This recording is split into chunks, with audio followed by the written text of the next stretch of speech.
अस्सलामुअलैकुम व्यूअर्स, कैसे हैं आप लोग। उम्मीद करते हूँ आप लोग ठीक होंगे। आज मैं आपके लिए बहुत ही मज़ेदार सी चटनियों की रेसिपी लेके आई हूँ। ये आगे रमज़ान शरीफ के महीने आपके बहुत काम आएंगी। इनको आप अपनी फ्रूट चाट या चना चाट में यूज़ कर सकते हैं। सबसे पहले इमली और आलू बुखारे की चटनी से तैयारी शुरू करते हैं। इसके लिए मैंने आधा कप के करीब इमली ली थी। उसको मैंने ओवरनाइट 1 गिलास पानी में सोक कर दिया था। अब मैंने उसका पानी और पल्प ले लिया है, उसके सीड्स को रिमूव कर दिया है। अब दूसरी तरफ मैंने आधी प्याली आलू बुखारा लिया था, उसको भी 1 कप पानी में ओवरनाइट सोक कर दिया था।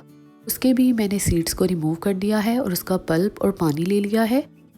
अब हमने एक ब्लेंडर लिया है। अब इन दोनों चीज़ों को हम ब्लेंडर में डाल देंगे और अच्छी तरह से ब्लेंड कर लेंगे ताकि ये एक स्मूथ सा पेस्ट बन जाए।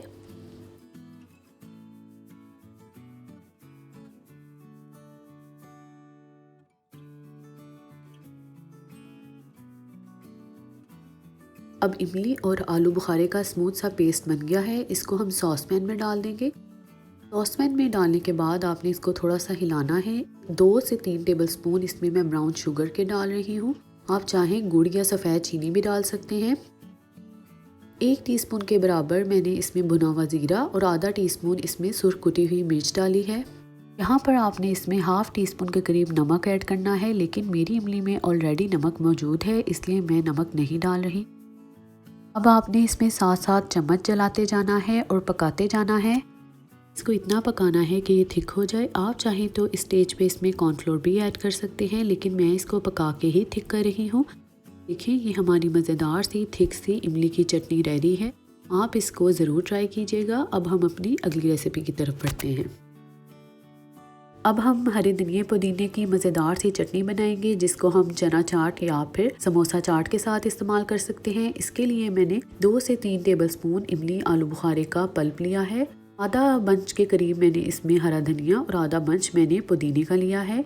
2 से 3 हरी मिर्चों को बारीक काट लिया है और 1 टीस्पून मैं इसमें ज़ीरे का डाल रही हूँ। मैं नमक का इस्तेमाल नहीं कर रही क्योंकि इमली में ऑलरेडी नमक मौजूद है। अब मैंने एक ब्लेंडर लिया है। अब इसमें मैं हरा धनिया, हरा पुदीना, हरी मिर्चें, ज़ीरा, इमली और आलू बुखारे का पल्प, ये सब डाल के अच्छी तरह से ब्लेंड कर लूँगी।